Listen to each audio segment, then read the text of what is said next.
This is the review for Oppenheimer, one of the best Nolan films in my opinion. It's so long yet so intriguing at the same time. It's 3 hours and every scene is so captivating, so intriguing with the music, the score, the acting, the visuals. Everything just hooks you on every level to make it so enjoyable.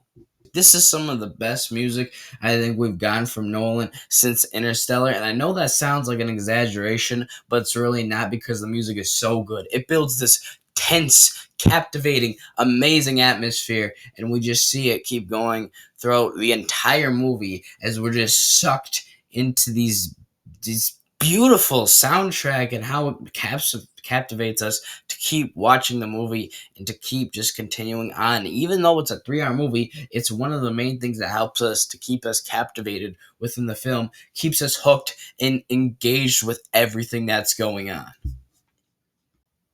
Also, there are some fantastic names in here like Cillian Murphy, Robert Downey Jr., Emily Blunt, Rami Malek, and Matt Damon. And they're not exactly just there to be, say like, I like this actor or this actor. They give fantastic performances and really help this movie to excel to an even better level as we see all these characters that are from the real world come to life in this movie form as we see them all do the best at being these sort of characters. And I think Cillian Murphy really does a fantastic job at becoming Robert Oppenheimer, becoming this very smart, intelligent guy who at the beginning of the movie thinks he's above people, who thinks he's, above others because of his intelligence, and decides that he wants to use his intelligence for the greater good. That after what happened with the bomb, he wants to become a better individual and to stop using atomic bombs altogether or find a way as best as he can to stop people from using these sort of weapons. And it's really fantastic how they're able to do that. I also really love the rivalry between Robert Downey Jr.'s character and Cillian Murphy's character, or Louis Strauss and Robert Oppenheimer. As we see these two characters argue from one another, we see both their point of views, and it's not like we're taking Robert Oppenheimer's side the whole time. It's not like we're just going with him. It's completely biased. It's clear who's in the right, who's in the wrong. He was just a genuinely good person, and Louis Strauss was just a genuinely egotistical and a person that was clearly very much so full of himself.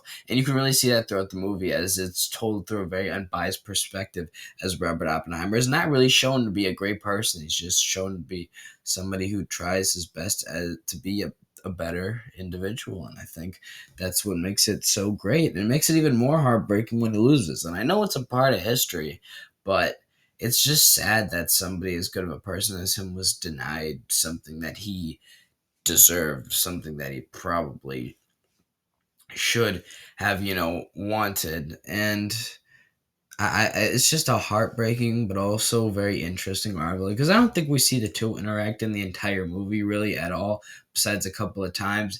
And honestly, it works to its favor because then we can just really see how they feel about one another. Hmm. Overall, Oppenheimer is a fantastic movie. There's not really anything I could really say wrong about the movie. That doesn't mean it's a masterpiece by any means or one of the best movies ever made.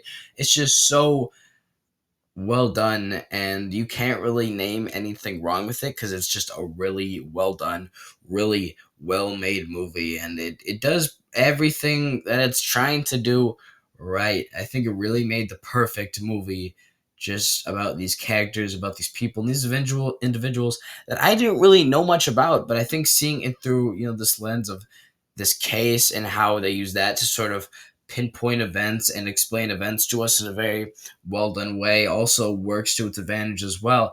Nolan just was able to craft the perfect movie in 3 years, and I applaud him for it because this definitely seemed like it was probably really hard to make. So overall, I think it's like a 9.5 out of 10. Fantastic, great movie. The shocking part about it, it's not even top five Nolan in my opinion. It's not even his top five best movies, which is insane to think about.